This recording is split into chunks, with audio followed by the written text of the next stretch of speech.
चलो, इस सेशन में हम कंप्लीट करने जा रहे हैं हमारा मैथ्स 1 का पेपर 2। ठीक है, चलिए यहाँ पे देखते हैं। फर्स्ट क्वेश्चन आपको क्या दिया हुआ है? दो साइमल्टेनियस इक्वेशन दी हुई है और यहाँ पे एक कंडीशन दी है। क्या दिया है? कंडीशन। ये कंडीशन बहुत इंपॉर्टेंट है, इसी के बेसिस पे ये सॉल्यूशन निकलने वाला है। अगर यहाँ पे जरा चेक करेंगे, फर्स्ट फर्स्ट साइमल्टेनियस इक्वेशन में यहाँ पे ए और बी है, बराबर। यहाँ पे जरा चेक करिए, एम है और एन है। अगर इन दोनों का रेशो ए अपॉन बी और यहाँ पे क्या है, एम अपॉन एन, ये रेशो और ये रेशो अगर इक्वल नहीं है तो यहाँ पे जो सॉल्यूशन मिलने वाला है हमको, वो हमेशा यूनिक सॉल्यूशन मिलेगा। मतलब इंटरसेक्ट करेंगे, क्या करेंगे? इंटरसेक्ट करेंगे, एक ही सॉल्यूशन मिलेगा। तो इन शॉर्ट इसको अगर मैं देखूं, यहाँ पे एन है, ए से मल्टीप्लाई करेगा तो क्या हो जाएगा? ये ए एन। और यहाँ पे बी और एम मल्टीप्लाई करेंगे तो बी एम हो जाएगा। तो यही तो कंडीशन दी थी हमको, यही तो कंडीशन दिया था। तो ये कंडीशन का मतलब होता है कि भाई एक ही सॉल्यूशन मिलेगा, दैट मीन्स यूनिक सॉल्यूशन। और यूनिक सॉल्यूशन मतलब वो इंटरसेक्ट करेगी ये दोनों लाइन। तो यहाँ पे ये चारों ऑप्शन में से A is the correct answer. Second में हम क्या करेंगे, यहाँ पे देखो क्या दिया है, one of the root of the equation. ये इस इक्वेशन का रूट आपको दिया हुआ है 2, दैट मीन्स एक्स का वैल्यू 2 दिया हुआ है, तो एम का वैल्यू निकाल सकते हो। तो एक्स के प्लेस पे आप 2 रख दो, तो 2 का square plus m into 2 minus 5 equal to 0। ये क्या हो जाएगा? 4। ये 2m माइनस 5 इक्वल टू 0। यहाँ पे देखो, 4 और माइनस 5 को जब आप सॉल्व करोगे आंसर आएगा -1। ये -1 उधर गया तो 1, और लेफ्ट साइड क्या बचा? 2m। ये 2 उधर जाएगा तो डिवाइड करेगा तो 1/2। तो 1/2 इस ऑप्शन में देखिए है क्या? 1/2, सी इज द करेक्ट आंसर। चलो, ये दो क्वेश्चन हो गए हमारे। थर्ड पे आते हैं। आपको देखो यहां पर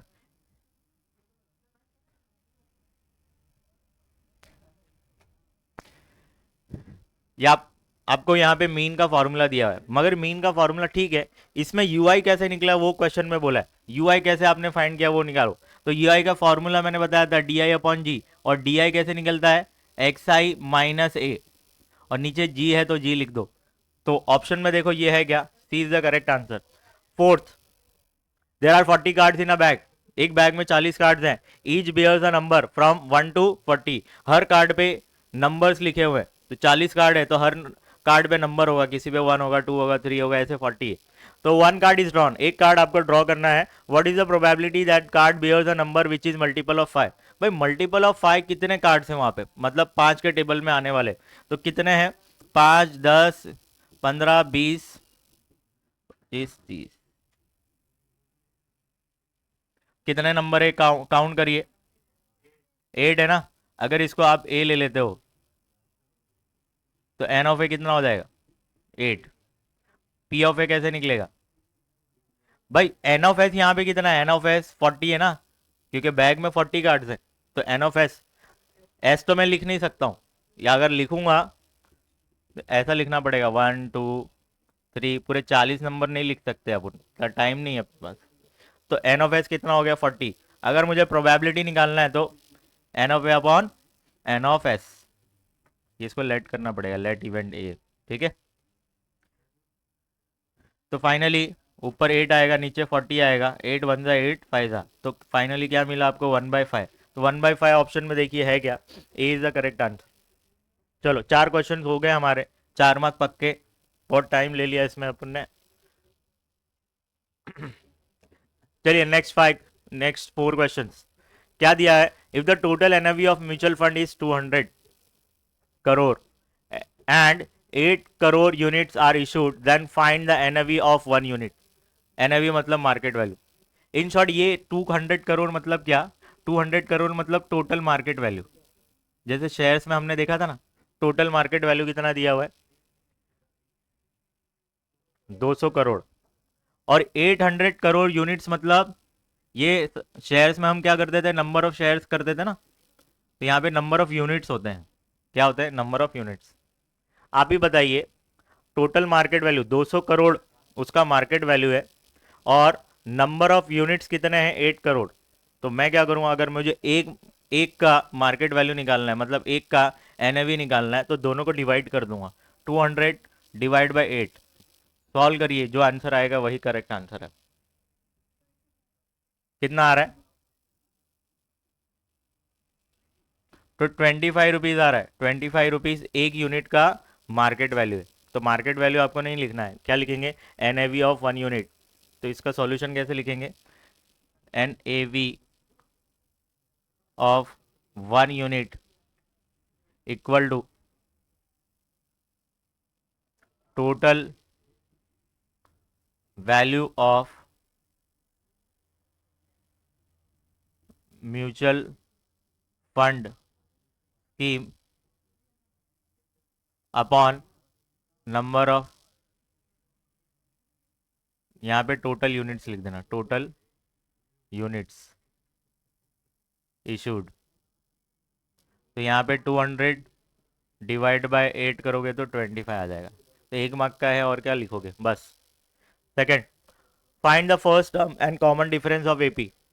भाई फर्स्ट और कॉमन डिफरेंस आपको निकलना है, कर लेंगे। क्या है ये, फर्स्ट टर्म आपका 0.6 होगा, कॉमन डिफरेंस क्या होगा, T2 माइनस T1। T2 क्या है आपका 0.9 और T1 आपका 0.6 है, माइनस करिए कितना आएगा 0.3। कितना आएगा, कुछ बच्चे ऐसा समझते हैं ये 6 पैसे, नहीं ये 60 पैसा है, ये 90 पैसे है, ये 1 रुपये 20 पैसा है, ये 1 रुपये 50 पैसे है। समझे क्या, नहीं समझ में आ रहा है। अगर ये 6 पैसा होता तो ऐसा लिखा होता 0.06। ये कैसा लिखा है 0.6 लिखा है, इसके बाजू में कुछ नहीं मतलब 0 है, ये 60 पैसा है, ये 90 पैसा है। 90 पैसे में से 60 पैसा गया तो 30 पैसा आएगा कि नहीं, और 30 पैसे को कैसे लिखते हैं 0.3। चलो, तो ए आपका इसमें क्या होगा, ए होगा आपका 0.6 और डी क्या होगा, T2 माइनस T1 करोगे तो 0.3 आएगा।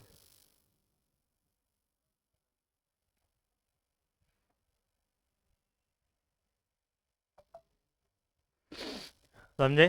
Third, determine whether m equal to 2 are the roots of the equation और नॉट।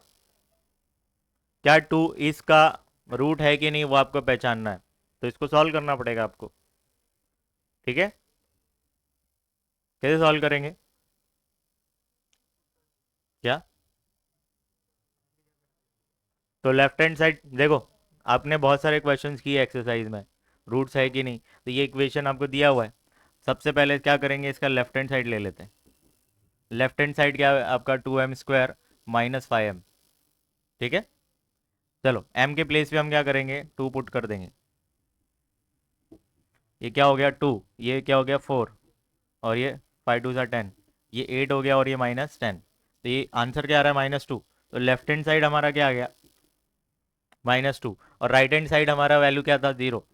राइट हैंड साइड हमारा था 0। क्या लेफ्ट हैंड साइड इक्वल है राइट हैंड साइड के, तो हम लिखेंगे 2 is not the root of the given quadratic equation. ठीक है, 1 मार्क का और क्वेश्चन है आपके सामने, हो गया लिख के। क्या दिया है देखो, different expenditure incurred on the construction of building were shown by pie diagram. The expenditure 45,000 on cement was shown by sector of central angle 75. What was the total expenditure of construction? भाई ऐसा रहेगा तो confuse नहीं होने का। आपने पाई diagram वाले questions किए हैं बराबर, वहाँ पे ऐसे 3 के टेबल होते थे, 3 कॉलम्स। यहाँ पे फील्ड वगैरह होती थी, जैसे कंस्ट्रक्शन एक फील्ड है, फिर यहाँ पे पैसे कितने खर्च हुए एक्सपेंडिचर, और यहाँ पे मेजर ऑफ सेंट्रल एंगल, सी ए लिख देता हूँ, मेजर ऑफ सेंट्रल एंगल। यहाँ पे फील्ड कौन सी है हमारी, कंस्ट्रक्शन है ना, कहाँ गया, अभी तो पढ़ा था मैंने, कंस्ट्रक्शन ऑफ बिल्डिंग, कंस्ट्रक्शन,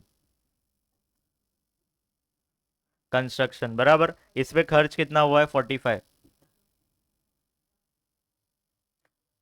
और यहाँ पे आपको कितना दिया डायरेक्ट, ये पाई डायग्राम में कितना बन रहा है, ये 75 डिग्री बन रहा है बराबर। तो इस कॉलम में टोटल एक्सपेंडिचर होते थे, याद है। तो टोटल यहाँ पे और भी बहुत सारी फील्ड्स होंगी, वो नहीं मालूम क्या है, तो उसको उसका टोटल में क्या ले लेता हूँ एक्स, क्या ले लेता हूँ एक्स। तो ये 75 डिग्री कैसे आया होगा, 45,000 डिवाइड बाई ये टोटल एक्सपेंडिचर इंटू 360, इसको जब आप सॉल्व किए होंगे तब जाके 75 डिग्री आया होगा कि नहीं? याद है कि भूल गए पाई डायग्राम? तो वही तो, यहाँ पे x जो है ना, x को आपको अज्यूम करना पड़ेगा। Let the total expenditure be x। क्या ले लेंगे? तो इसका सॉल्यूशन कैसे स्टार्ट करेंगे? आप लिखेंगे late the total expenditure of construction. अच्छा ये सीमेंट का है? ये सीमेंट है, ये सीमेंट। ठीक है, कंस्ट्रक्शन में सीमेंट 45 है, तो कंस्ट्रक्शन में और भी मटेरियल्स लगे होंगे, तो वो नहीं मालूम। तो total expenditure of construction be X ले लिया हमने। फिर यहां पे आ जाओ, ये कैसे निकलता है? एक्सपेंडिचर ऑफ सीमेंट, सीमेंट का निकाल रहे हैं ना, अपॉन टोटल एक्सपेंडिचर इनटू 360 किया है ना हमने, 360 इक्वल टू, आपको कितना दिया हुआ है ये 75 डिग्री, तो 75 डिग्री। तो यहाँ पे एक्सपेंडिचर ऑफ सीमेंट कितना है? 45, तो इसके प्लेस पे हम क्या कर देंगे, 45,000 लिख देंगे। टोटल एक्सपेंडिचर को हमने एक्स ले लिया, इंटू 360 इजिकल टू 75 डिग्री। अब हम क्या करेंगे, इस एक्स को उधर लेके जाते हो, 75 को नीचे लेके आते हैं, तो 45,000 upon 75 into 360 equal to X. अब आपका काम क्या है मालूम है? इसको सॉल्व करना। चलिए इसको सॉल्व करिए, मैं ही कर लेता हूँ। 5 1 जा 5, 2 गया तो 5, 5 5 जा 5 9 जा 3 0, तो 3 0 लिख दिया। अब 3 से कैंसिल करूँ, 3 5 जा 3 1 जा 3 2 जा 1 0, तो 1 0 लिखा। फिर 5 से करता हूँ, 5 2 जा 4 जा, तो 9,000 और 24, 9,000 इंटू 24 इक्वल टू कितना, एक्स। चलिए इन दोनों को मल्टीप्लाई करें, तो 3 0 है, तो 3 0 लिख दो। 24 9 से कितना होता है, 216। तो फाइनली एक्स का वैल्यू कितना मिला, 2,16,000। भाई कंस्ट्रक्शन में टोटल खर्चा कितना होने वाला है, 2,16,000। चलिए आगे बढ़ते हैं।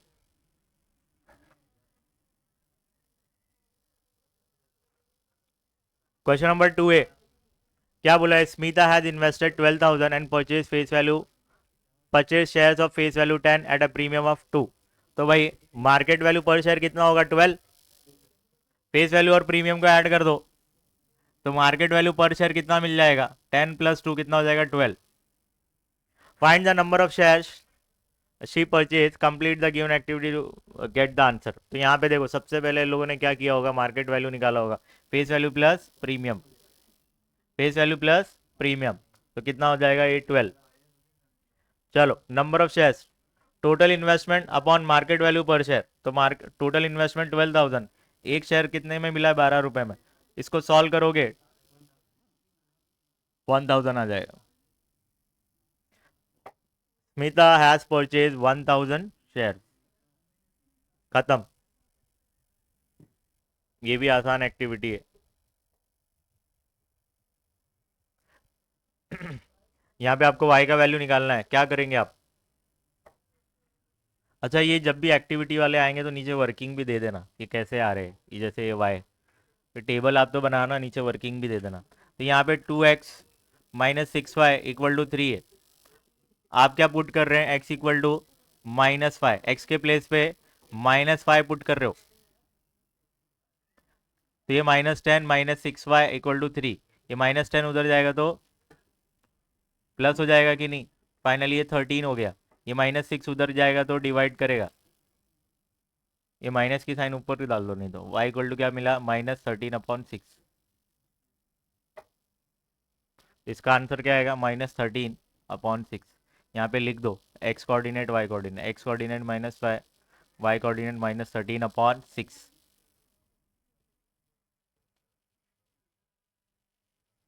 ठीक है,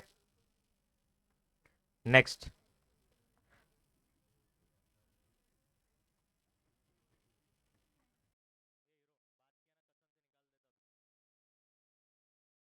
शॉर्ट हैंड में नोट डाउन करिए फटाफट।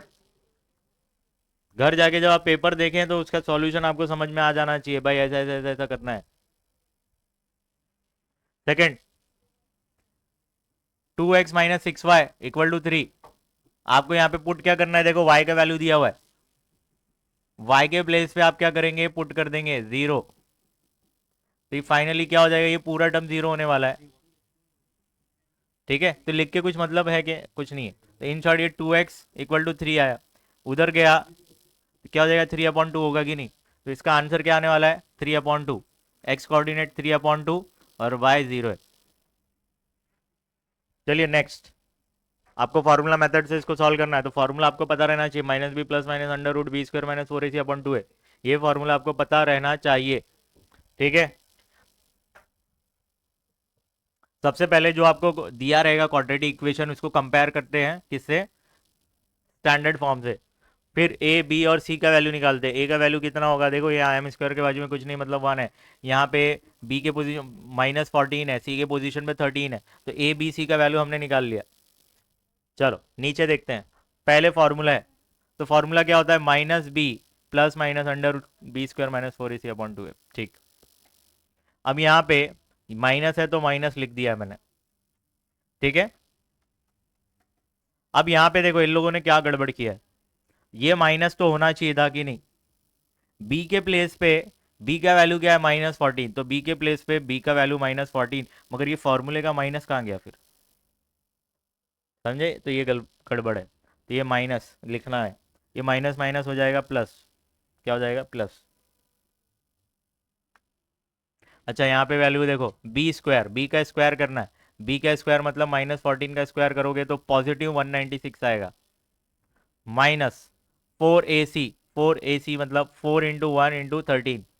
तो ये 52 कैसे आया, 4 × 1 × 13, 13 4 = 52 होता है। 196 में से 52 माइनस करेंगे तो कितना आ रहा है, 144। ठीक है, कितना आया, 144। अब यहाँ पे क्या करेंगे, एक बार प्लस लेके इसको सॉल्व करेंगे, एक बार माइनस लेके सॉल्व करेंगे, तो दो आंसर्स आएंगे हमारे। अच्छा ये 144 का रूट निकालिए तो 12 आएगा। तो नेक्स्ट नेक्स्ट देखो ये होगा, एक बार हम इसको प्लस लेके सॉल्व करेंगे, एक बार माइनस लेके सॉल्व करेंगे, हो जाएगा। चलिए क्या होगा ये, यहाँ पर m का वैल्यू क्या हो जाएगा, 14 + 12/2, तो ये 26/2 मतलब 13 आएगा कि नहीं। यहाँ पर 14 - 12/2, तो ऊपर कितना आएगा, 2/2, 1 आएगा। तो दो आंसर्स 13 और 1। चलो हो गया, डन। चलो नेक्स्ट, क्वेश्चन नंबर 2 का भी सॉल्व एनी टू क्वेश्चन। ठीक है, क्या बोला है, गिवन अरिथमेटिक एपी दिया हुआ है आपको, find the 24th term of this progression, मतलब T24 निकालना है। क्या निकालना है, T24। तो निकाल सकते हैं कि नहीं आप, Tn का फॉर्मूला लगाना है। तो यहाँ पे देखो, इसमें ए क्या होगा आपका, ए आपका 12 होगा। ये एपी में है तो आपको डी कैसे निकालना है, T2 - T1, 16 - 12 कितना आ जाएगा, 4 बराबर। आपको एन मतलब 24 होगा। चलो टी एन का फॉर्मूला लगाओ, Tn = a + n-1 डी। ए आपका 12 है, एन कितना है, 24, डी कितना है आपका 4। तो यहाँ पे T24 लिखो। तो 12, ये 23 × 4, तो 12 + 23 × 4 कितना हो जाएगा, 90, 92, क्या हो जाएगा ये, 104। चेक करिए सब लोग।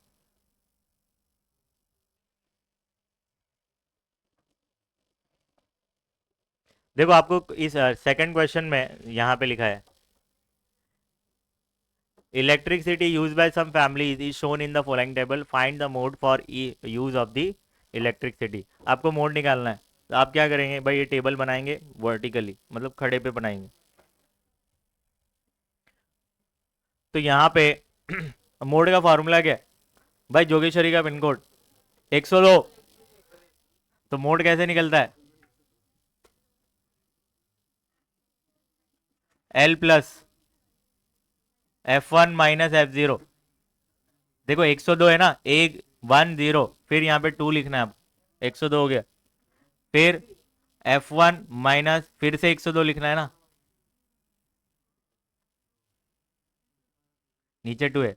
102, 102, 102। यहाँ पे 2 ध्यान में रखना, ये 2 नंबर है, इंटू एच। अब यहाँ पे एल क्या है, F1 क्या है, ये सब निकालना है। तो सुनो, ये नंबर ऑफ फैमिलीज में सबसे हाईएस्ट वैल्यू देखिए कौन सा है? 100 सबसे हाईएस्ट है। तो ये हो जाएगा आपका F1। यही आपकी मॉडल क्लास है। कौन सी क्लास? Model class. तो यहाँ पे इसको हाईलाइट कर दो। इसमें सबसे लोवेस्ट लोवेस्ट रेंज क्या है, लोवेस्ट क्लास क्या है? तो एल कितना हो जाएगा? 60। ठीक है, ये F1 था, इससे पहले वाली ये F2। वैल्यूज पुट करो, आंसर आ जाएगा। एच क्या होता है? डिफरेंस होता है क्लास का। 20 का डिफरेंस है ना। तो देखो यहाँ पे डिफरेंस कितना है? 20। तो एल हमने लिखा, एल कितना है? 60 प्लस F1। F1 हमारा है 100 माइनस F0 बच्चों क्या है? 70 अपॉन 2। F1 100 है, इंटू 100 माइनस F0 आपका 70 है, और F2 आपका 80 है, इंटू एच कितना है? 20। तो 60 प्लस ये ऊपर 30, 200 माइनस, ये देखो ये दो माइनस माइनस को प्लस करिए, नेगेटिव 150 आएगा। 200 में से 150 गया तो 50 आएगा। 50 आया, नीचे 20, बाजू में 20। अब इसको सॉल्व करिए। 0 से 0 ठीक है, कैंसिल किए। 20 इंटू 3 करोगे तो 60। तो ये 60 हुआ, ऊपर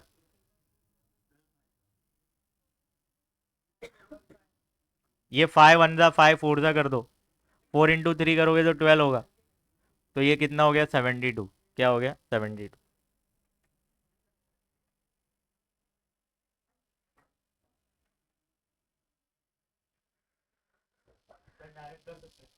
क्या? डायरेक्ट नहीं भाई, मैं तो ऐसा बताया हूँ, मैं मेरे पास टाइम थोड़ी है। आप टेबल वेबल बनाएंगे, प्रॉपर करेंगे, आपको तरीका पता है कैसे करना है। तो आपको मैं आंसर बता रहा हूँ उसका। मालूम पड़ा मेरी तरह प्रेजेंट करके आ रहा है, क्वेश्चन में हाईलाइट करके आ रहा है। चलो हो जाएगा बहुत। अ, आगे बढ़े। यहाँ पे क्या दिया है देखो, solve the following quadratic equation by factorization. Factorization से इसको सॉल्व करना है। ठीक है,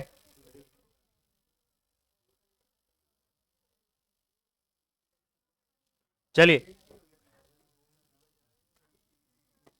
इसको फैक्टराइजेशन से सॉल्व करना है। तो सबसे पहले आप क्या करेंगे, इसको 5m² राइट हैंड साइड पे जो वैल्यू है लेके आओ लेफ्ट साइड में। अब इसका फैक्टराइजेशन करना है। क्या हो जाएगा यहाँ पे? m² के बाजू में 5, 5 इंटू -15 कितना हो जाएगा? -75। मिडिल टर्म का कोएफिशिएंट क्या है? -22। दो नंबर्स आपको ढूंढने हैं। 25 3 ज़ा 75 होता है।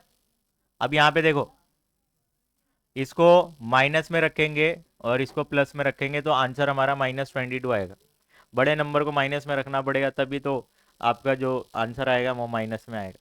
मल्टीप्लाई करोगे तो -75। चलो दो नंबर्स हमको पता चल गए।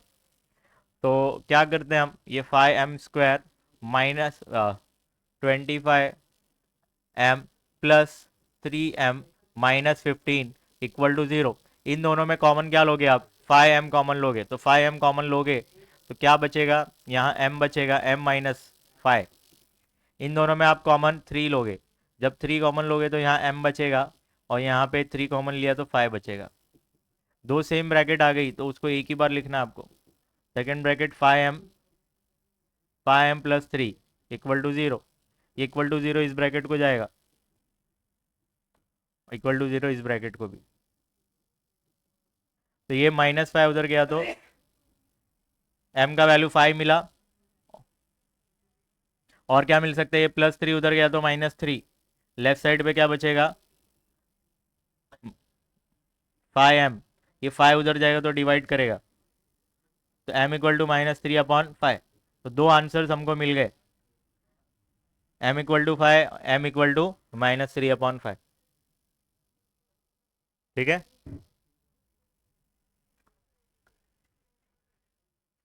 तीन पेपर में से बन गया ना, मजा आ जाएगा। मजा तब आता है जब पूरी क्लास को नहीं आ रहा और हमको आ रहा है, वो अलग लेवल का मजा होता है।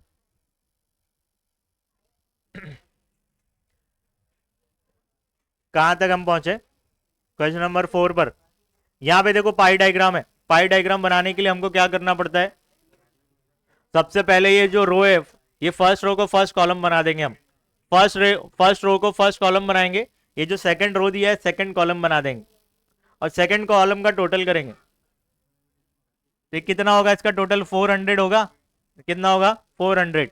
थर्ड कॉलम आपको बनाना पड़ता है मेजर ऑफ सेंट्रल एंगल, ठीक है, तो मैं यहाँ पे रो के फॉर्म में लिख रहा हूं, अगर आप कॉलम के फॉर्म में लिखेंगे तो कैसा होता है, ये 50 है, 50 डिवाइड बाई इस कॉलम का टोटल कितना है 400। देखो इसको डिग्री में कन्वर्ट करना है ना, तो मल्टीप्लाई बाई 360 करोगे, क्या करोगे मल्टीप्लाई बाई 360, सेम वैसे ही 70/400 इंटू 360,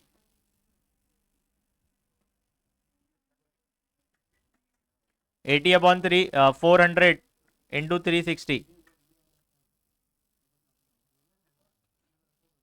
90/400 इंटू 360,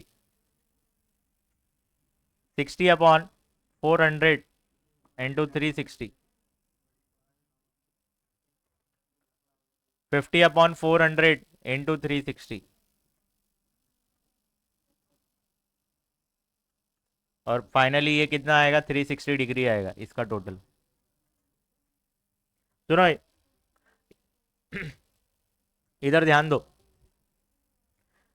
यहां पे हम कुछ शॉर्टकट करते हैं, इधर देखो ए, अभी कैलकुलेट करना है ना, तो यहां पे देखो 2 जीरो से 2 जीरो ऊपर कैंसिल हो जाएंगे, ये 4 1 जा 4 9 जा, जब आप चेक करोगे ना ये सब कैंसिल होने वाला है, यहां पे 9 होगा, 9 9 5 जा 45, देखो 9 7 जा 63,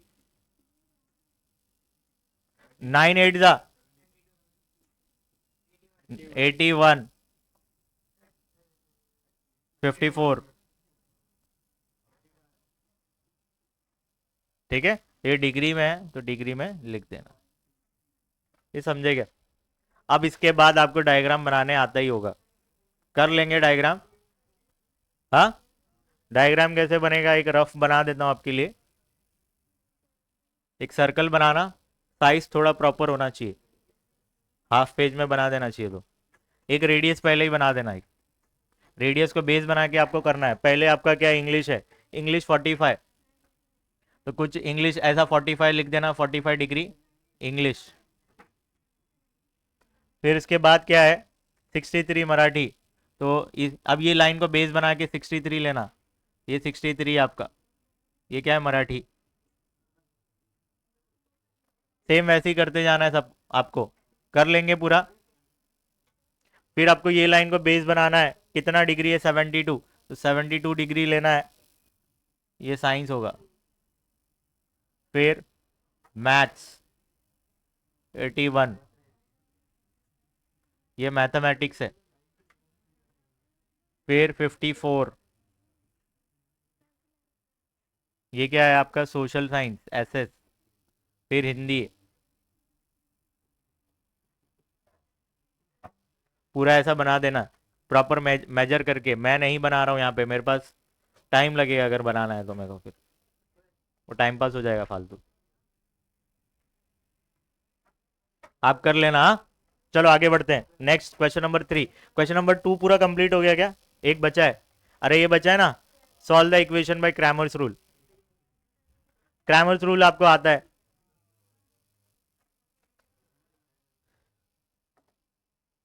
चलो यहां पे देखो, सबसे पहले क्रैमर्स रूल आया एग्जाम में, तो दोनों इक्वेशन को एक के नीचे एक लिखना, उससे अपने को आसान हो जाता है, दिमाग पे ज़्यादा जोर देने की ज़रूरत नहीं पड़ती। तो यहाँ पे हम 4m plus 6n equal to 54। Second 3m plus 2n। सबसे पहले हम क्या करेंगे, डी निकालेंगे। डी निकालना बहुत आसान है। देखो डी निकालना है तो यहाँ पे देखो कोएफिशिएंट, m का कोएफिशिएंट क्या है 4 और नीचे 3 है, उधर n का 6 और 2, मल्टीप्लाई करो। 4 टू से कितना हो जाएगा 8 माइनस 18, क्या मिला -8, -8 मिल गया, ए -10। चलो -10 मिल गया आपको। फिर आप क्या निकालेंगे, D N, D M equal to, देखो m पे हाथ रख देंगे, दैट मीन्स ये ब्लैंक हो गई। इसके प्लेस पे 54 और 28 डालोगे, कितना 54 28 6 2, 54 टू सा कितना होता है, पहले ऐसे मल्टीप्लाई करेंगे 54 इंटू 2 माइनस 28 इंटू 6 108, 28 इंटू 6 करो 140 और 28 कितना हो जाता है 160, 168। माइनस करेंगे, माइनस में आंसर आएगा -60। ये क्या मिला आपको डीएम। फिर आप डीएन भी निकालेंगे, डीएन देखो निकालना बहुत आसान है भाई, एन वाले पे हाथ रख दो, दैट मीन्स ये ब्लैंक हो गया। इस ब्लैंक को कैसे फिल करेंगे, राइट वाले नंबर पे, राइट हैंड साइड पे क्या 54 28 वो इधर पुट कर देंगे। तो यहाँ पे एम के प्लेस पे 4 और 3 है, और ब्लैंक पोजीशन पे अब क्या आ गया 54 और 28, मल्टीप्लाई करेंगे, आपका काम है वो। अब 4 इंटू 28 और 54 इंटू 3, चलो 4 इंटू 28 कितना होता है, चलो चलो मल्टीप्लाई करें जल्दी।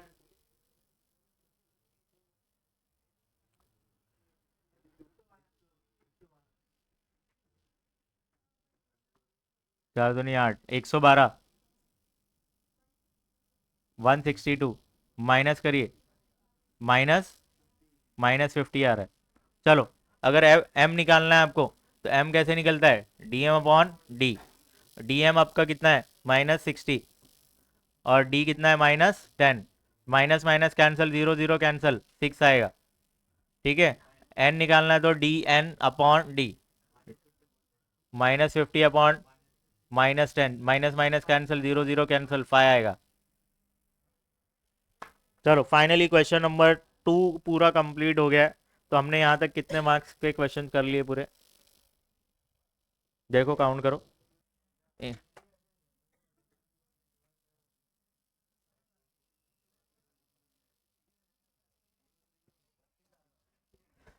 चलो आगे बढ़े।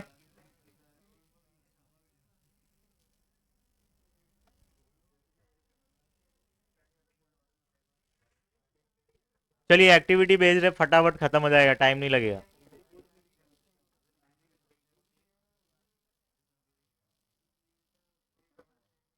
देर are 6 cards, there are 6 cards each bearing a number 0 to 5। भाई 6 कार्ड है, एक समझो फर्स्ट वाले कार्ड पे 0 लिखा है, फिर 1 2 3 4 5 ऐसे कार्ड पे नंबर्स लिखे हैं। तो ये नंबर्स है कितने, 6 है। 5 देखकर आप वो नहीं करना कि 5 है, बच्चे 5 लिख के आ जाते हैं। भाई 0 भी तो एक नंबर है ना, 0 को भी तो काउंट करिए। 1 2 3 4 5 6, टोटल 6 कार्ड्स हैं और हर कार्ड पे नंबर्स लिखे हुए। Find the probability of each of the following events that a card drawn shows a natural number. भाई नेचुरल नंबर आने के क्या चांस है उसमें, भाई कार्ड का एक बंडल है समझो, सुनो। तो नेचुरल नंबर होते हैं क्या, 1 से लेकर 5 तक। तो यहाँ पे सबसे पहले सैंपल स्पेस लिखो, 0 1 2 3 4 5, सैंपल स्पेस लिख दिया मैंने। एन ऑफ एस कितना होगा 6।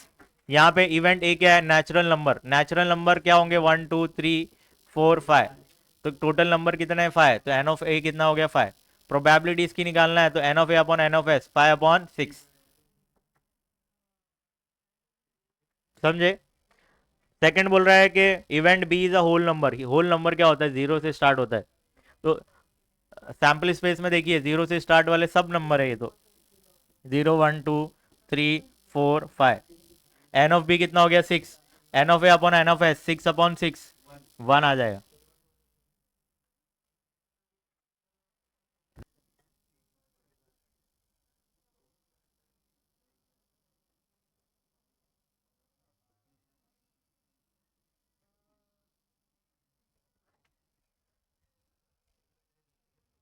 चलिए सेकेंड एक्टिविटी आपकी। चलो फैक्टराइजेशन से सॉल्व करना है, टेंशन की कोई बात नहीं है, जैसा हम करते वैसे ही करेंगे। यहाँ पे आप माउंटेन डी बनाएंगे। एक्स स्क्वायर के बाजू में क्या है, √2 है। यहाँ पे कांस्टेंट वैल्यू क्या है, 5√2।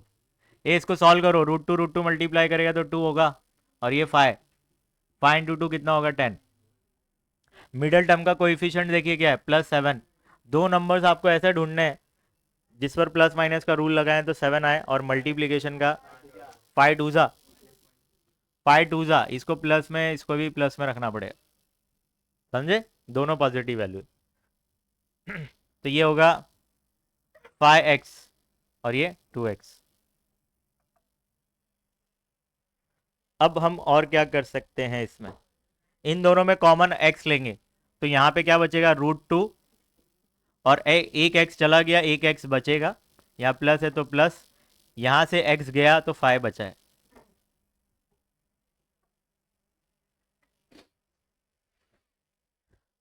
यहाँ देखो, क्या मैं इस 2 को √2 और √2 ऐसा लिख दूं, √2 × √2।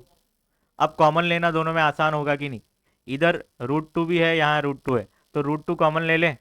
तो √2 कॉमन लोगे तो यहाँ पे एक √2 बचेगा और x बचेगा यहाँ पर, ये प्लस है तो प्लस, √2 चला गया बाहर, 5 बचा, तो सेम ब्रैकेट आई गया दोनों जगह देखे।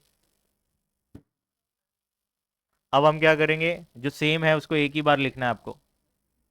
तो ये क्या होगा, √2x + 5, और सेकंड ब्रैकेट आपकी क्या होगी, x + √2, x + √2।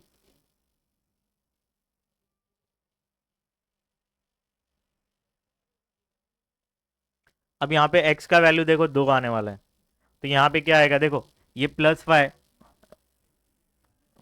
क्या हो जाएगा, उधर गया तो माइनस हो जाएगा, और ये √2 इससे मल्टीप्लाई कर रहा आएगा तो डिवाइड करेगा।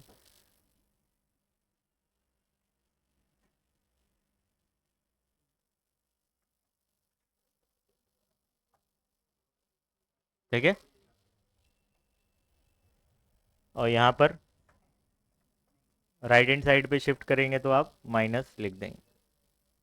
यहाँ पे एक स्टेप खा गए लोग, x = 0 लिख के उसको सही करना चाहिए।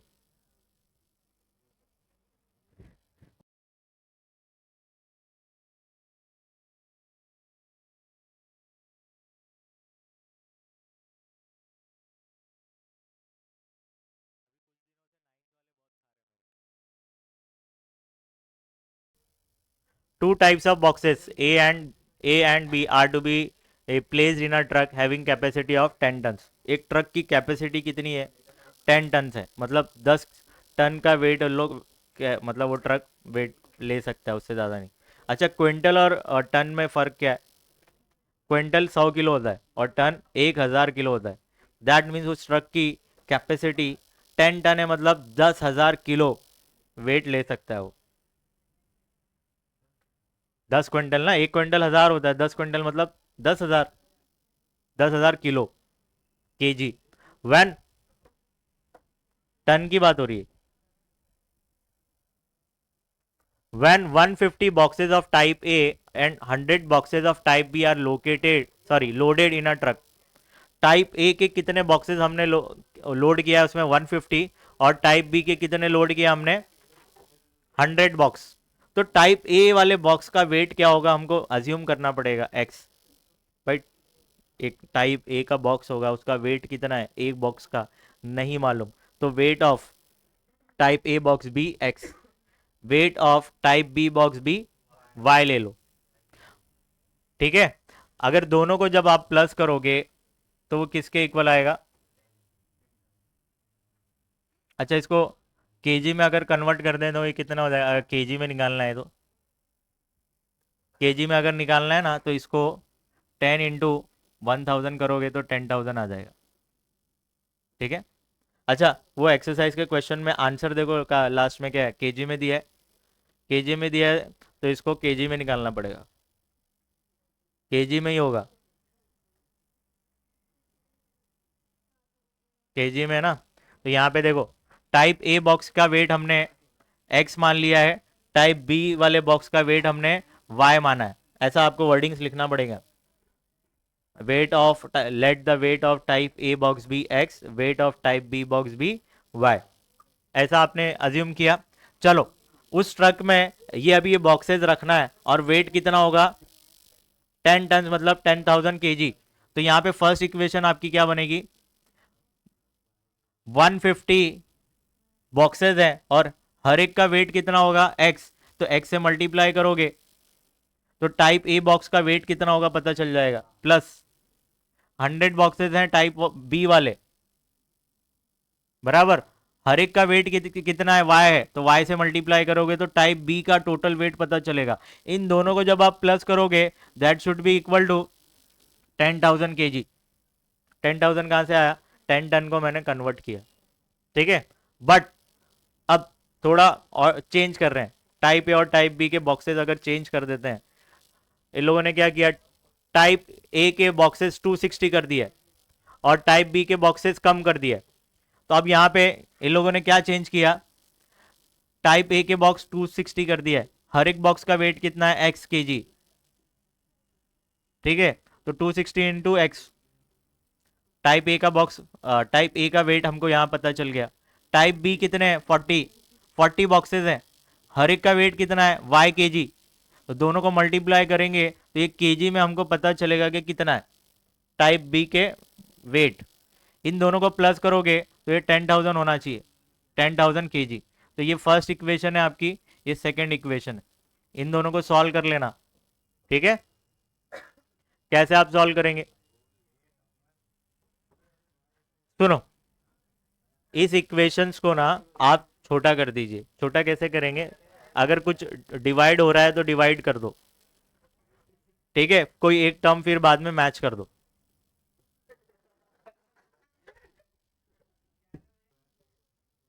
कर लेंगे। इक्वेशन सॉल्व करना है आपको, चलिए next.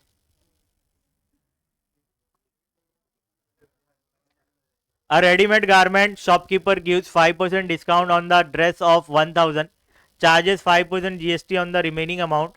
Then what is the purchase price of the dress for the customer? अरे ये सेम वही क्वेश्चन है आपको, मैंने फॉर्मेट फॉर जीएसटी कैलकुलेशन सिखाया था, याद है, उसमें पहले लिस्टेड प्राइस होता है, ठीक है, लेस कर देते हम डिस्काउंट, फिर टैक्सेबल वैल्यू मिलता था, टैक्सेबल वैल्यू पे आप जीएसटी अप्लाई करेंगे तो आपको परचेज प्राइस या तो सेलिंग प्राइस जो बोलना है वो मिल जाएगा, ठीक है, वो फॉर्मेट है, तो फॉर्मेट पे तो है ये क्वेश्चन, ठीक है। तो यहाँ पे आपको लिस्टेड प्राइस कितना दिया हुआ है, 1,000 दिया है, तो ये क्या है आपका 1,000 लिस्टेड प्राइस है, या तो प्रिंटेड प्राइस भी बोल सकते हैं, लिस्टेड प्राइस, ठीक है। डिस्काउंट आपको परसेंटेज के फॉर्म में दिया है, ठीक है। तो सबसे पहले ये फॉर्मेट कहीं पे लिखूं क्या मैं आपके लिए, लिस्टेड प्राइस, तो आपको याद रहेगा कि क्या करना है, लेस करते हैं इसमें डिस्काउंट, डिस्काउंट लेस करने के बाद आपको जो मिलेगा वो टैक्सेबल वैल्यू मिलेगा, टैक्सेबल वैल्यू में जीएसटी ऐड करेंगे तो आपको मिलेगा परचेज प्राइस।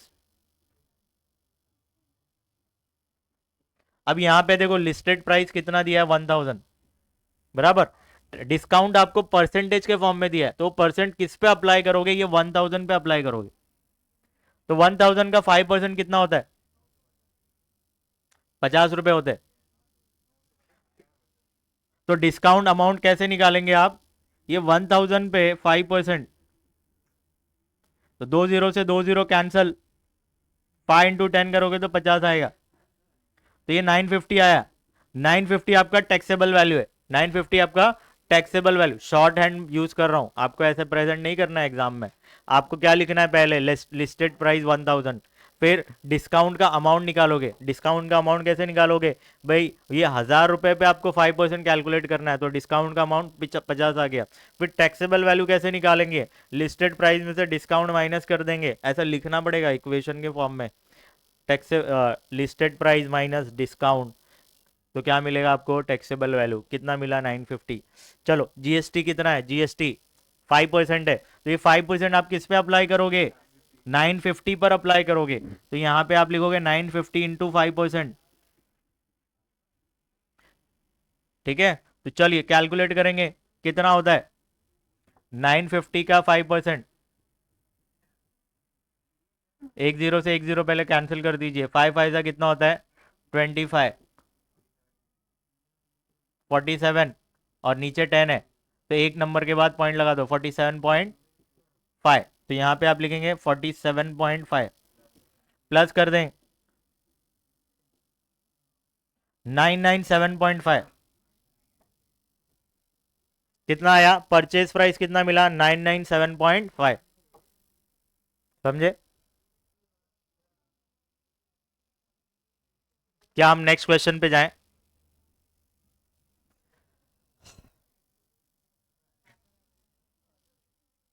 हाँ ये पूरा कंप्लीट कर लेते फिर ब्रेक लो, थर्ड और फोर्थ दो ही बचा है, क्यों छोड़ना है इसको। The following table shows the causes of noise pollution by pi diagram वाला फिर से क्वेश्चन आ गया। अब यहां पे देखो परसेंटेज के फॉर्म में, परसेंटेज वाले को हमको कन्वर्ट करना है डिग्री में, तो यहां पे देखो अगर आप इसका टोटल करोगे ना ये, तो ये 100% होगा, समझे क्या। चलो इसको मुझे अगर कन्वर्ट करना है किस में, डिग्री में, तो कैसे कन्वर्ट होगा, ये तो 10 लिखोगे, इसका टोटल कितना होता है 100, तो डिवाइड बाय 100 इंटू करोगे 360, सेम वैसे ही 50/100 इंटू 360, तो जो आंसर आपको मिलेगा वो किस में मिलेगा, डिग्री में। तो ये जो देखो, इसको टेबल को हमको क्या करना है, खड़े में लिखना है, वर्टिकली लिखना है, एग्जाम में जब भी आया तो, ठीक है। तो फर्स्ट रो फर्स्ट कॉलम बनेगा हमारा, सेकंड रो सेकंड कॉलम बनेगा, और थर्ड कॉलम हमारा कौन सा बनेगा, मेजर ऑफ सेंट्रल एंगल। तो हम ये जो कर रहे हैं ना, ये मेजर ऑफ सेंट्रल एंगल का कॉलम फिल करेंगे, समझ में आ रहा है, किए ना आपने। चलिए 9/100 इंटू 360, 20/300 इंटू 360, 11/100 इंटू 360।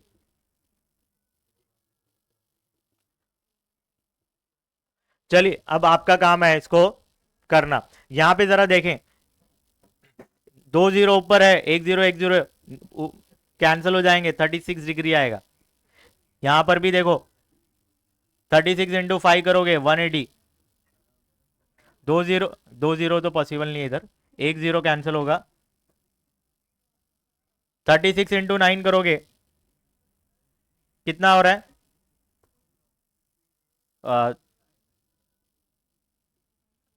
324, नीचे एक जीरो बचेगा, तो क्या मिलेगा, 32.4, क्या मिलेगा 32.4 डिग्री, और ये 72, और ये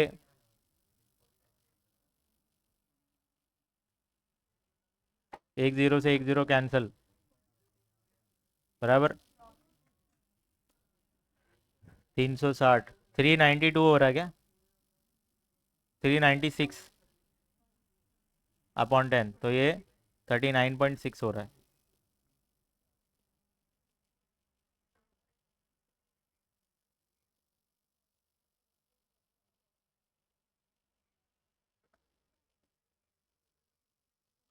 तो ये सब डिग्री में है, अब पाई डायग्राम आप खुद बना लेना, उसमें पॉइंट होगा ना, एक मिनट, डी बताओ आपका, डी था ना अभी,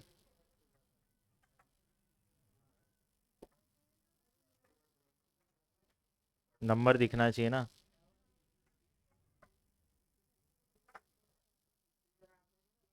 देखो 30 और 40 के बीच में ना 10 बारीक बारीक लाइंस होती है, ये 32.4 बोला ना, तो जो बारीक वाली लाइन है ना 4 पे जाएगा।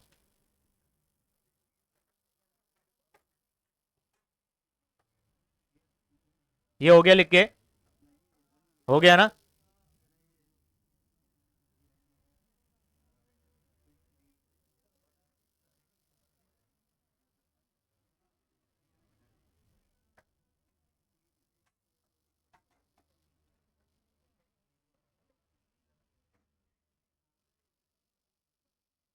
दिख रहा है आपको, अब यहाँ पे देखो 32.4 बोला ना, 30 और 40 के बीच में देखो 10 बारीक बारीक लाइंस है।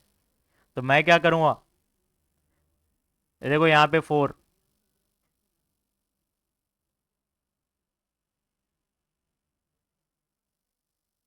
दिखा, देखो ये 30 और 40 के बीच में ये फोर्थ लाइन, 1 2 3 4, इस पे आपको लाइन बना देनी है।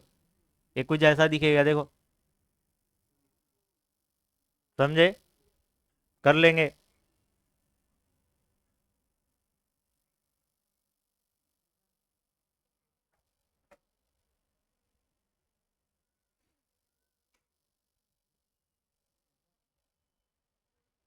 अच्छा, ये कौन सा है, स्क्वायर मेथड से आपको करना है, स्क्वायर मेथड भूल गए।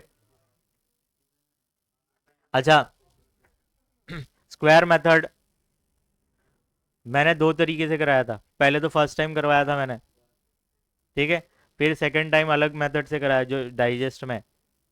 तो डाइजेस्ट में हमने क्या किया, इसको मैं वो वाले बोर्ड पे लेके जाता हूँ, x² + 2x - 5,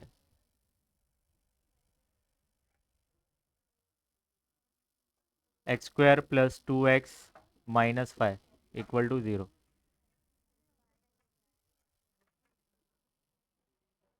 सेम क्वेश्चन आपके टेक्स्ट बुक का एक्सरसाइज का क्वेश्चन है ये। किसका क्वेश्चन है, एक्सरसाइज का क्वेश्चन। तो सबसे पहले आप इसको कंपेयर करेंगे किससे, कंपेयरिंग, ये देखो यहाँ के फर्स्ट टू टर्म्स आपको लेने हैं, x² + 2x, कंपेयर किससे करेंगे इसको, कंपेयरिंग विथ x² + 2xy से, ये इसका स्टैंडर्ड फॉर्म है, ये इसका स्टैंडर्ड फॉर्म है, ठीक है। अब यहां पे देखो,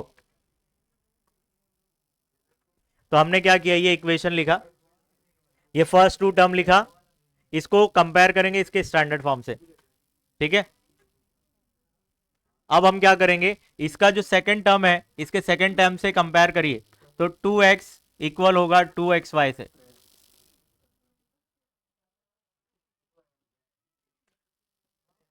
एक इतनी बात समझ में आई आपको। अब हमको निकालना है y का वैल्यू, तो y को इधर ही रखिए, ये 2x आएगा इधर डिवाइड हो जाएगा, कैंसल, फाइनली क्या मिल गया आपको, 1 = y। अब taking square both the side लेना है आपको, टेकिंग स्क्वायर करना है बोथ द साइड, तो यहां पे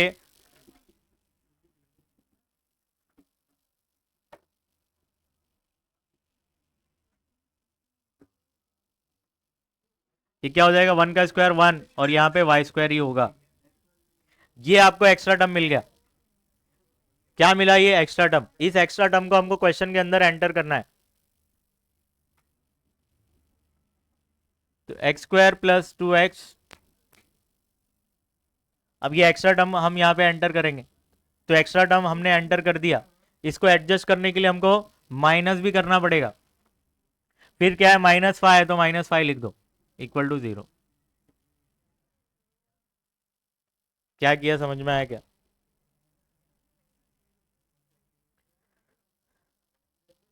जैसे हमने वहां पे लिखा था ना, half into coefficient of middle term और पूरे का होल स्क्वायर, उससे हमको एक्स्ट्रा टर्म मिलता था, वो एक्स्ट्रा टर्म हम एंटर करते थे। तो ये भी वही है इन शॉर्ट, यहाँ पे हमको एक्स्ट्रा टर्म क्या मिला, 1, क्या मिला, 1।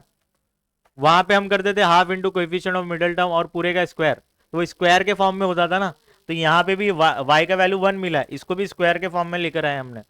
अब ये एक्स्ट्रा टर्म हम क्वेश्चन के अंदर एंटर कर रहे हैं, जब आप एंटर करोगे तो इसको एडजस्ट भी तो करना पड़ेगा, तो पहले +1 लिखा, फिर इसको कैंसिल करने के लिए -1 लिखा, और फिर क्वेश्चन में -5 है तो -5 लिख दिया, = 0। अब यहाँ पे देखो शुरुआत के 3 टर्म्स देखो, 3 टर्म्स, ये x है, क्या है, x, इसको आपको क्या करना है, रिवर्स मारना है, ठीक है। तो यहां पे देखना है, फर्स्ट टर्म आपका क्या है, x, बीच में है प्लस तो प्लस लिख देना है, थर्ड टर्म क्या है, 1, तो 1 का अगर आप रूट लोगे तो 1 ही होता है, इसका आपने रूट निकाला तो ये x होगा, बराबर, यहाँ बीच में प्लस है तो प्लस, बीच वाले को देखना नहीं है, डायरेक्ट थर्ड टर्म को देखना है, थर्ड टर्म का आपने रूट निकाला, क्या हो गया, 1। जैसे यहाँ पे 4 होता तो रूट निकालते तो 2 होता है, अब पूरे का आप क्या कर देंगे, स्क्वायर कर देंगे। जब आप a प्लस बी के होल स्क्वायर का फॉर्मूला यहाँ अप्लाई करोगे ना, तो इसका आंसर ये आएगा। देख लो शायद, हमने रिवर्स मारे, रिवर्स। रिवर्स मारने का शॉर्टकट तरीका ये है कि फर्स्ट टर्म आप देखो, इसका रूट ले लो, थर्ड टर्म देखो, उसका रूट ले लो, और पूरे का होल स्क्वायर कर दो, तो ये पूरा कन्वर्ट हो जाएगा। ठीक है। अब ये -1 -6 क्या हो जाएगा, -5 क्या हो जाएगा, -6। क्या ये बात समझ में आई आपको? क्या मैं इस 6 को ऐसा लिखूं क्या? क्या मैं 6 को ऐसा लिख सकता हूं?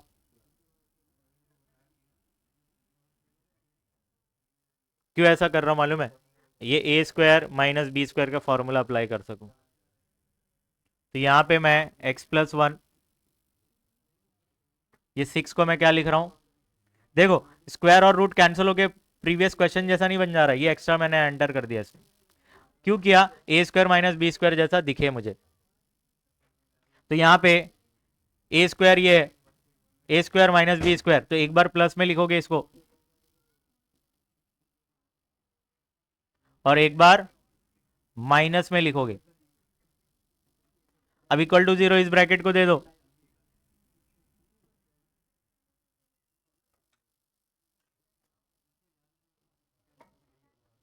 इक्वल टू 0 सेकंड ब्रैकेट को।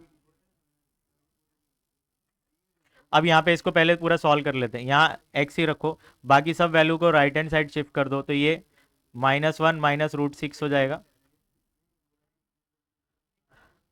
ये 1 उधर गया तो -1, और ये उधर गया तो +√6। यही आपका आंसर है।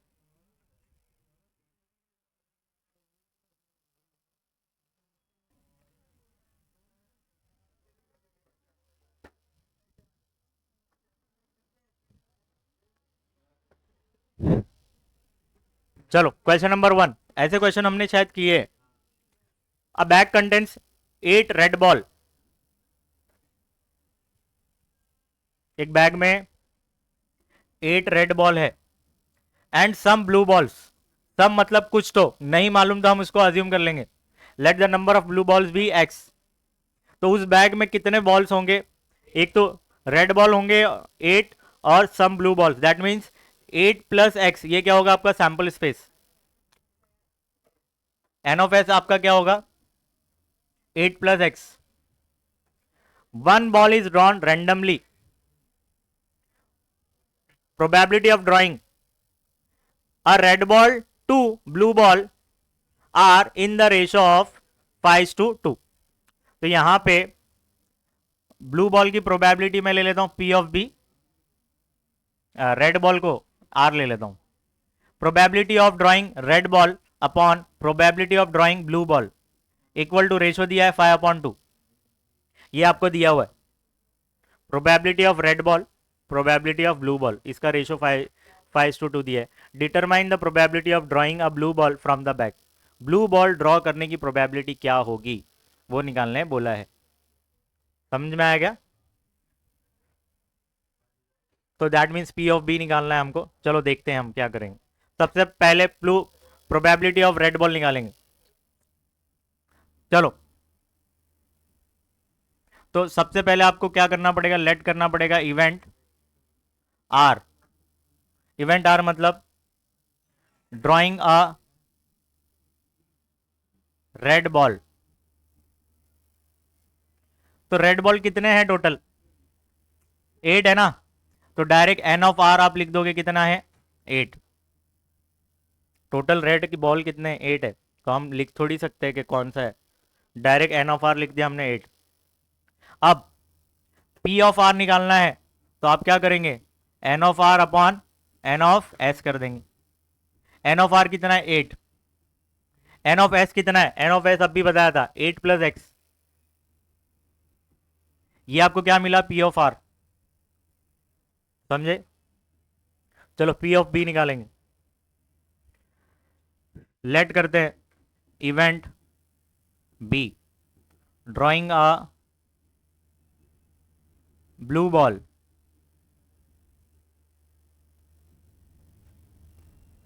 तो N of B, number of blue balls कितने हैं क्वेश्चन के अंदर, नहीं सम बोला है ना, तो हमने x लिया है तो x लिख देंगे। प्रोबेबिलिटी ऑफ b कैसे निकलेगा, n of b upon n of s। ये क्या है आपका x है, n ऑफ b x है, n ऑफ s कितना है 8 प्लस x।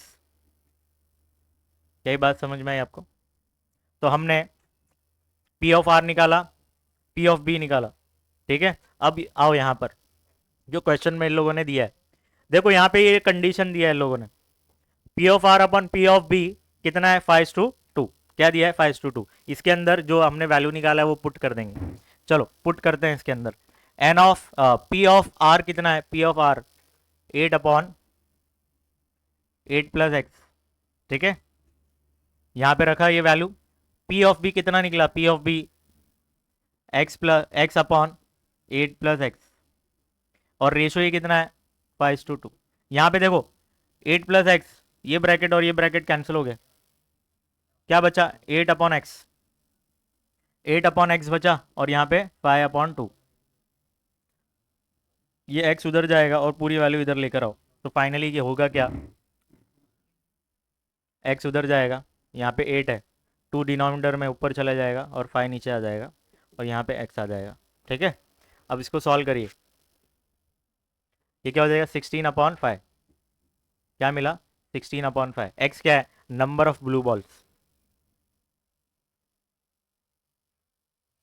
क्या ये बात समझ में आई आपको। अब आपको क्वेश्चन में क्या बोला है, determine the probability of drawing a blue ball from the bag, ठीक है। अब प्रोबेबिलिटी ऑफ ब्लू बॉल्स क्या था, x/8 प्लस एक्स। एक्स का वैल्यू अब हमको पता है, तो हम क्या करेंगे, वापस से ये लिखेंगे, इसमें x का वैल्यू पुट कर देंगे। x का वैल्यू क्या है 16/5 है ना, तो यहाँ पे 16/5 लिख देंगे, और यहाँ पर भी 8 प्लस 16/5। अब क्या करेंगे, ये नीचे क्रॉस मल्टीप्लाई, ऊपर क्या होगा 16/5, नीचे क्रॉस मल्टीप्लाई, 5 से कितना होता है 40, 40 प्लस 56 16 56, 56/5, ये 5 और 5 कैंसिल, ठीक है। क्या बचा आपके पास, ऊपर 16 नीचे 56, क्या बचा ऊपर 16 नीचे 56। अब 16 के टेबल में 56 आता है क्या, नहीं आता, तो कोई 4 से कैंसिल करो, 4 4 जा 4 1 जा 1 कैरी किया, 4 4 जा 2 से 2 2 जा 2 7 जा, तो फाइनली 2/7 आया। Probability of drawing a blue ball is 2/7। ये समझा क्या पूरा, चलो डन। 6 years बिफोर, 6 साल पहले, age of mother was equal to the square of son age. तो यहाँ पे अगर मैं बनाऊं, यहाँ पे अगर मैं यहाँ पे एक कॉलम बनाता हूँ 6 years बिफोर, 6 years बिफोर, यहाँ पे मदर की एज है, यहाँ पे सन की एज है, बराबर। अगर मैं सन की एज को, अगर मैं 6 year बिफोर 6 साल पहले, अगर बच्चे की एज अगर मैं एक्स लेता हूं, तो माँ की एज क्या होगी, स्क्वायर ऑफ सन एज, मतलब एक्स का स्क्वायर। देखो यहाँ पे, यहाँ इतना वर्डिंग्स पढ़िए आप, 6 years before the age of mother was equal to the square of our son. तो यहाँ पे लेट मैंने क्या किया, let the age of son 6 years before, 6 years, ये 6 है, 6 years बिफोर बी एक्स, ठीक है। ये हमने एक्स लिया, तो उसकी माँ की एज क्या होगी, इसके स्क्वायर हो जाएगी। अब कैसा लग रहा है कि माँ की मतलब गाली दे रहा हूँ, मतलब उसकी मदर की एज स्क्वायर हो जाएगी। इतनी बात समझ में आई क्या। अच्छा, प्रेजेंट एज क्या होगी, देखो हम यहां खड़े हैं, बराबर, ये एज 6 साल पहले की है। जैसे आपकी एज क्या है अभी, प्रेजेंट एज क्या है 15, 6 साल पहले आपकी 9 कितनी होगी, 9 साल होगी, ठीक है। तो समझिए ये 9 साल है। अगर प्रेजेंट एज मुझे फाइंड करना है तो मुझे 6 ऐड करना पड़ेगा इसमें भी और इसमें भी। तो प्रेजेंट एज क्या होगी, x square plus 6, x square plus, sorry यहाँ पे एक्स है ना, एक्स प्लस 6। ठीक है, इतनी बात समझ में आई आपको। और आगे बढ़ते, बोल रहा है 3 ईयर हैंस। 3 ईयर्स हैंस मतलब 3 साल बाद। ये 3 साल बाद मतलब प्रेजेंट एज से 3 साल बाद। ये बात समझना है, बच्चे गलती करते। 3 ईयर्स हैंस मतलब प्रेजेंट एज से 3 साल बाद। हर एज मतलब उसकी माँ, मदर की एज,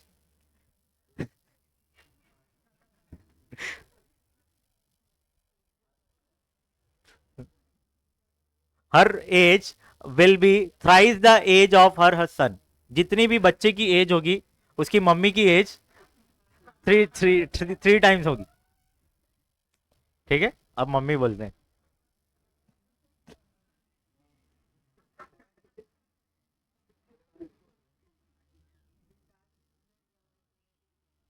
सबसे पहले 3 ईयर्स हैंस मतलब प्रेजेंट एज में आपको 3 ऐड कर देना है, तो ये क्या हो जाएगा, 6 और 3 9 हो जाएगा। और यहां पर एक्स स्क्वायर प्लस 9। क्या ये बात समझ में आई आपको? अब यहां पे देखो कंडीशन क्या दिया है, जो भी सन की एज होगी after 3 years, son's age after 3 years, mother's age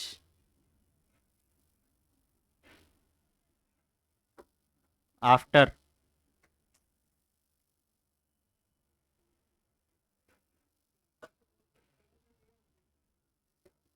after 3 years.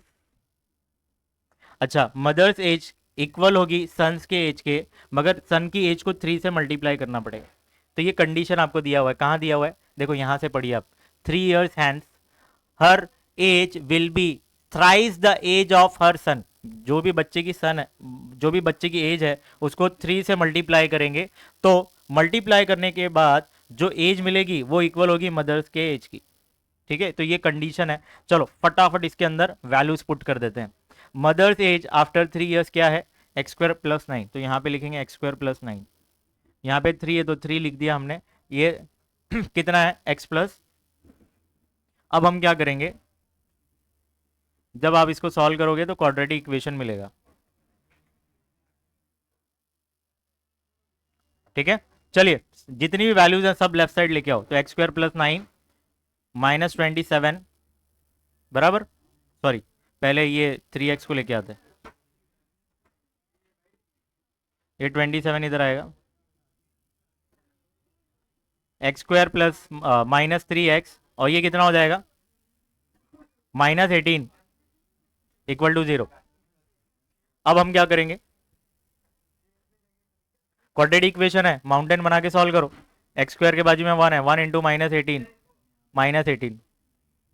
Middle term का कोइफिशिएंट क्या है, -3। चलो दो नंबर्स आपको ऐसे ढूंढने हैं, प्लस माइनस के रूल के हिसाब से -3 आए और मल्टीप्लीकेशन पे तो 6 3 जा, तो इसको माइनस रखना पड़ेगा, इसको प्लस।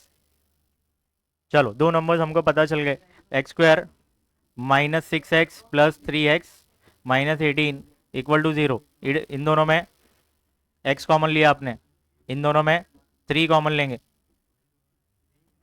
सेम ब्रैकेट आ गई, x-6 और सेकंड x+3। चलिए क्या करेंगे, x-6 इक्वल टू 0 और x+3 इक्वल टू 0। ये +3 उधर गया तो माइनस हो जाएगा। और ये देखो x है क्या, बच्चे की एज है ना, सन की age 6 years before, 6 year before. तो यहाँ पे age cannot be in negative, negative में नहीं हो सकता, तो ये करेक्ट आंसर हमारा नहीं है। तो सही आंसर हमारा 6 है। क्या है, 6। क्या बात समझ में आई आपको?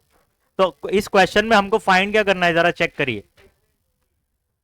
Find the present ages of mother and son. तो प्रेजेंट एज क्या है, एक्स स्क्वायर प्लस 6। तो present age, present age of mother क्या है आपका, एक्स स्क्वायर प्लस 6। एक्स का वैल्यू कितना आया था, 6 आया था ना, तो 6 पुट कर दो, ये कितना हो जाएगा, 36 प्लस 6 42, और प्रेजेंट एज ऑफ सन कितना है, x प्लस 6, तो ये क्या हो जाएगा, 6 प्लस 6 कितना हो जाएगा, 12। तो ये आंसर है बच्चों, खत्म हो गया, पूरा सॉल्यूशन आपके सामने है। तो आपका 12 आया था।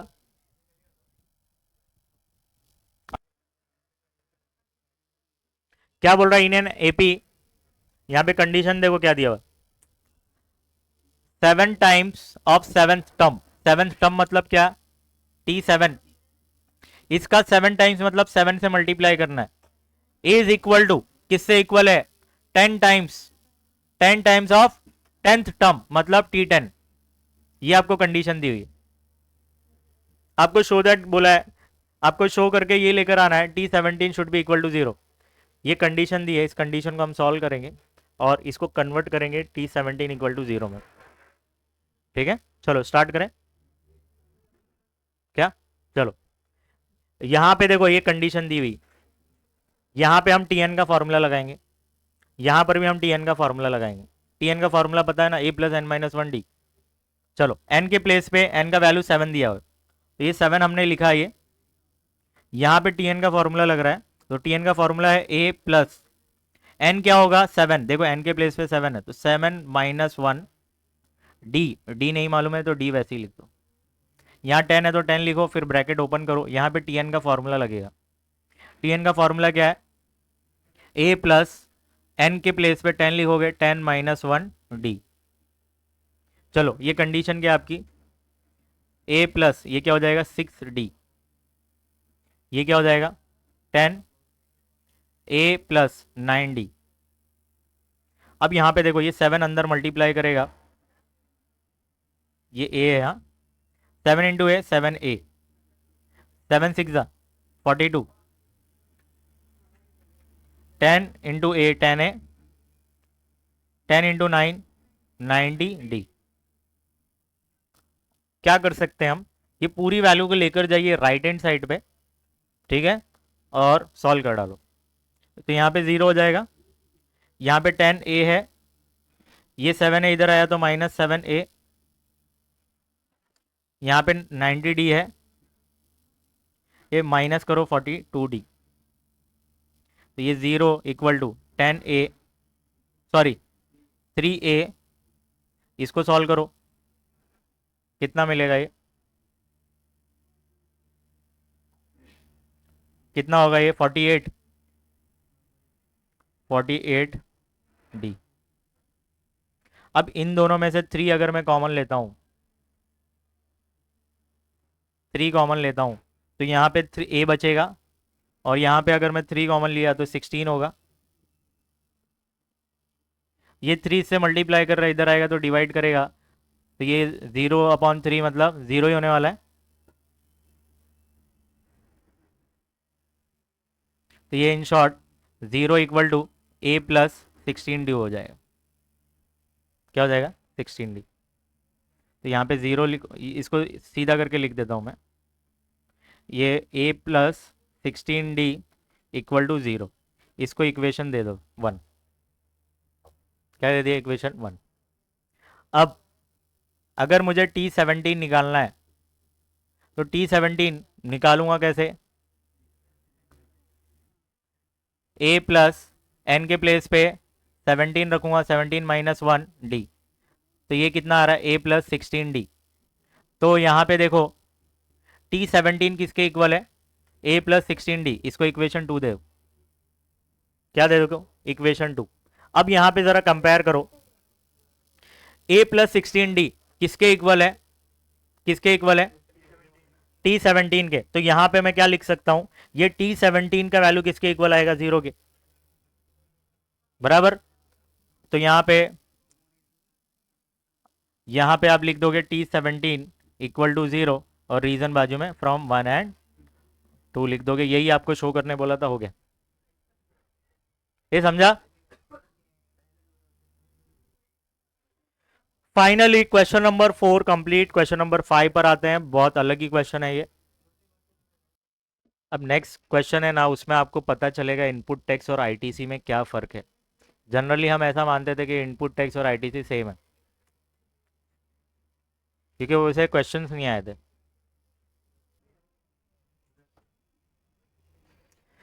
चलिए क्वेश्चन नंबर 5।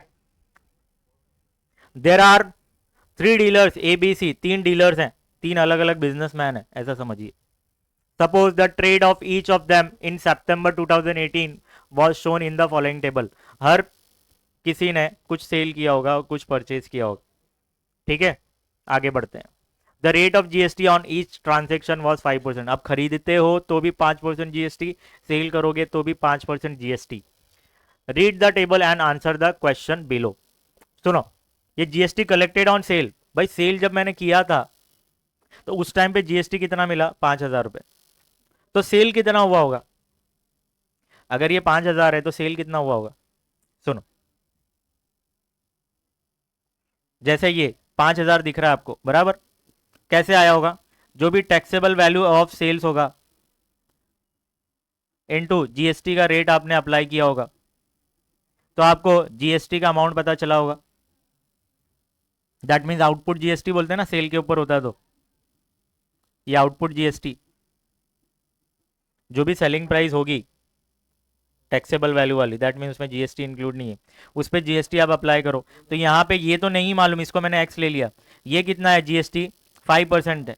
कितना? 5%। तो 5/100 इंटू, सॉरी, इक्वल टू, ये अमाउंट अपने को दिया है आउटपुट टैक्स। ये जीएसटी कलेक्टेड ऑन सेल मतलब आउटपुट टैक्स है। कितना है? डीलर ए का 5,000। तो डीलर ए ने कितने का माल बेचा होगा, इसको सॉल्व करो तो एक्स का वैल्यू मिल जाएगा। एक्स इक्वल टू,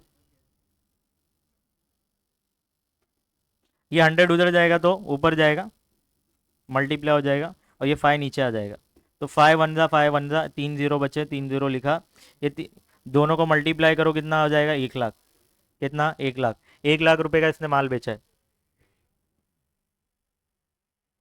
क्या ये बात समझ में आई? अच्छा, हम जीएसटी पेबल कैसे निकालते थे? ये तो आउटपुट टैक्स है,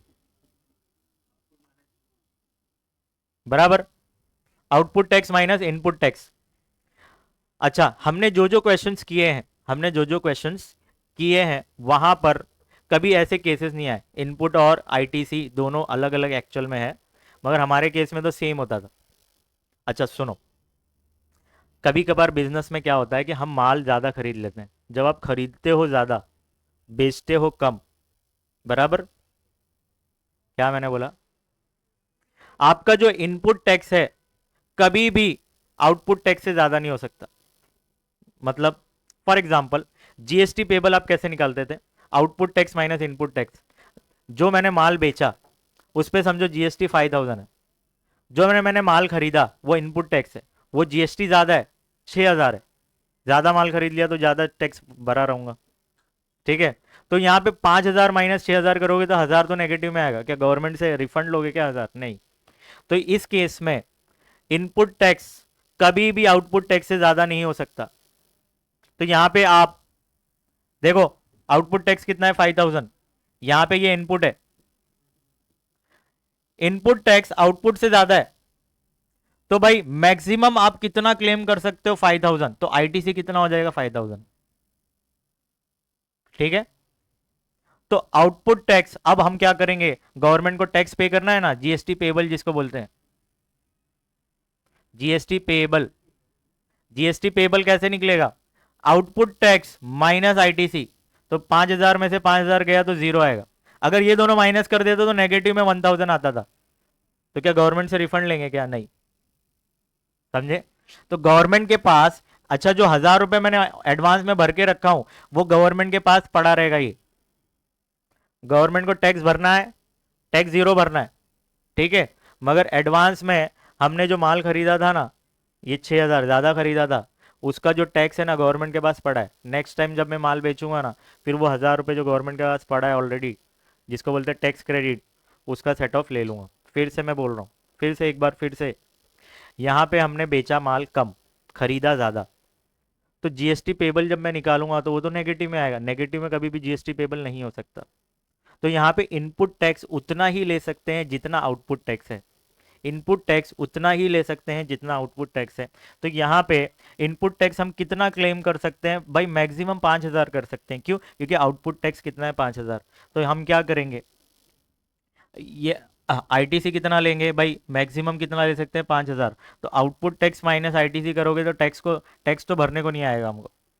मगर हमने जो एडवांस में खरीद के रखा है स्टॉक, उस पे जो टैक्स भरा है उसका क्या? ये 1,000 रुपए का क्या? तो ये 1,000 रुपए गवर्नमेंट के पास पड़ा रहेगा in the form of credit. Next जब आप माल बेचोगे तो वो एडजस्ट होते जाएगा। चलो यहां पर देखो, इधर देखो, इसका इनपुट टैक्स तो आउटपुट से कम है, तो कोई प्रॉब्लम नहीं, यही इनपुट टैक्स यही आईटीसी बन जाएगा। अगर ये ज्यादा होता तो मैक्सिमम हम आउटपुट टैक्स तक ही लेते थे। तो अब 5,000 माइनस 4,000 करोगे तो 4,000 सॉरी 1,000 आपको भरना पड़ेगा। ठीक है? गवर्नमेंट के पास कोई क्रेडिट पड़ा है क्या? नहीं पड़ा है। अब यहां पे देखिए, 5,000 का माल खरीदा, बेचा, 5,000 का खरीदा, तो भाई मैक्सिमम 5,000 ही है ना, तो आईटीसी 5,000 ही ले सकते हैं आप। तो 5,000 माइनस 5,000 कितना हो जाएगा? 0। गवर्नमेंट के पास कोई क्रेडिट पड़ा है क्या? नहीं पड़ा, 0 है। क्या ये टेबल पूरा समझा आपको? चलो अब इससे रिलेटेड क्वेश्चन देख लेते हैं। ये कैलकुलेशन समझा? ये लिख लो कहीं पे, क्योंकि इससे रिलेटेड कोई क्वेश्चन एक है, इससे एक क्वेश्चन है। तो क्वेश्चन नंबर ए क्या है? इसके बाद बहुत 3 क्वेश्चंस पूछे गए हैं। तो क्वेश्चन नंबर 1 क्या बोल रहा है मालूम है? डीलर ए ने कितने का माल बेचा? तो डीलर ए ने कितने का माल बेचा? 1,00,000 का माल बेचा है। फिर नेक्स्ट क्वेश्चन क्या बोला है मालूम है? डीलर बी ने कितने का माल खरीदा? यहाँ पे इनपुट टैक्स दिया है ना 4,000, उसके बेसिस पे सेम ऐसे ही कैलकुलेट करेंगे। आपको क्या करना पड़ेगा? Let the taxable value of purchase भी वाई ले लो, Y into GST rate is equal to input. तो यहाँ पे देखो, सेकंड क्वेश्चन बोल रहा है कि मिस्टर बी ने, सॉरी डीलर बी ने कितने का माल खरीदा। तो माल खरीदा कितने का भाई? नहीं दिया हुआ है, मगर माल खरीदने पर जो टैक्स लगा है, इनपुट टैक्स बोलते हैं, वो 4,000 है। तो कितने का माल खरीदा नहीं मालूम, तो late the taxable value of purchase, ये बी का कर रहे हैं, डीलर बी का, बी वाई, वाई ले लिया इनटू, इस पे अप्लाई करेंगे, ये आपने वाई ले लिया, तो हम लिखेंगे taxable value of purchase into GST का रेट। तो क्या मिलेगा आपको? Input tax. और इस क्वेश्चन में इनपुट टैक्स डीलर बी का 4,000 दिया है, जीएसटी का रेट 5/100 है, और ये टैक्सेबल वैल्यू हमने वाई लिया है। अब हम क्या करेंगे? वाई इक्वल टू, ये पूरा वैल्यू उधर जाएगा तो क्या हो जाएगा? 4,000 इंटू 100 अपॉन 5, 5 1 जा 5 8 जा 800 इंटू 100 कितना हो जाएगा? 80,000। 80,000 रुपये का माल खरीदा है डीलर बी ने, डीलर बी ने 80,000 का माल खरीदा है।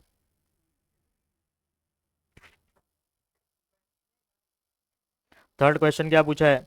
How much is the balance of CGST SGST left with the government that was paid by A. भाई गवर्नमेंट के पास कितना टैक्स एडवांस में पड़ा हुआ है? तो कौन से डीलर का एडवांस में पड़ा हुआ है? डीलर ए का। कितना है? 1,000। तो आपको 1,000 लिख देना। ठीक है? तो ये 1,000 में 500 CGST होगा, 500 SGST। तो थर्ड का आंसर आप क्या लिख देंगे? Balance with the government of dealer A is 1,000 in which CGST is 500, SGST is 500.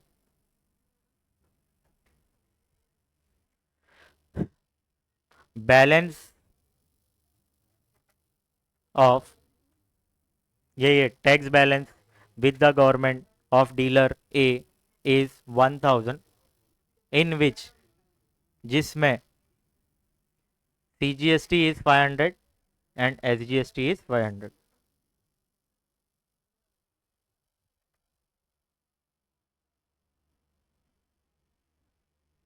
Third का आंसर हमने दे दिया। क्वेश्चन इसके नीचे, अभी फिर मेरे को करना पड़ेगा, पीछे जाना पड़ेगा। हो गया?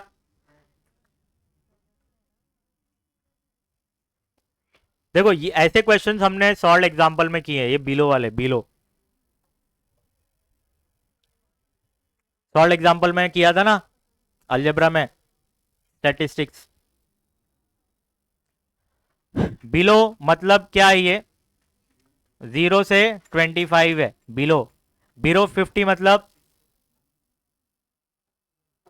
50 से कम, 50 से कम में तो ये भी आ जा रहा है, समझे। तो हम क्या करेंगे, एक नया टेबल बनाएंगे, ये क्लास होगा आपका, और यहां पे लिखना है आपको 25 से 50, 50 से 75, 75 से 100, और 100 से 125, और 125 से 150। ये जो नंबर ऑफ ट्रीज दिया है ये आपको सी एफ है, क्यूमुलेटिव फ्रीक्वेंसी, फ्रीक्वेंसी निकालना है, समझ रहे। तो ये फर्स्ट वैल्यू तो सेम होगी। अब यहाँ पे 26 माइनस 0 करोगे तो 26 ही आएगा। ये हम क्या निकाल रहे हैं, एफ निकाल रहे हैं। अब 68 में से 26 माइनस करो, 68 में से 26 माइनस करिए, कितना आएगा, ये 242 आएगा। फिर 203, 203 में से 68 माइनस करिए, कितना हो जाएगा, ये माइनस कर लेना आप। 203 में से 68 माइनस करिए,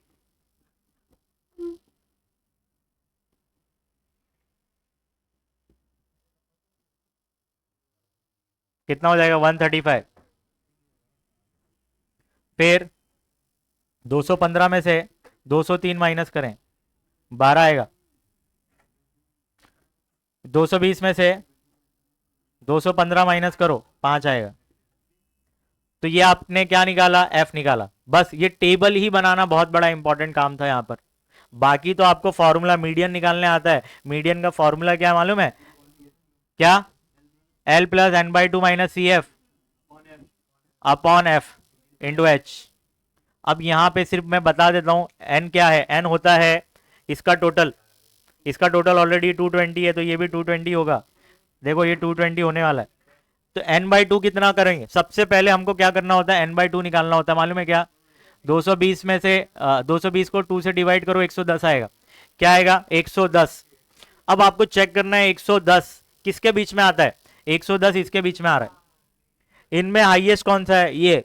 इसके सामने जो क्लास होगी 75 से 100, ये आपकी मीडियन क्लास है, ठीक है। इसमें लोअर लिमिट क्या होगा, एल, एल जिसको बोलते हैं 75, तो एल पता चल गया 75 बराबर।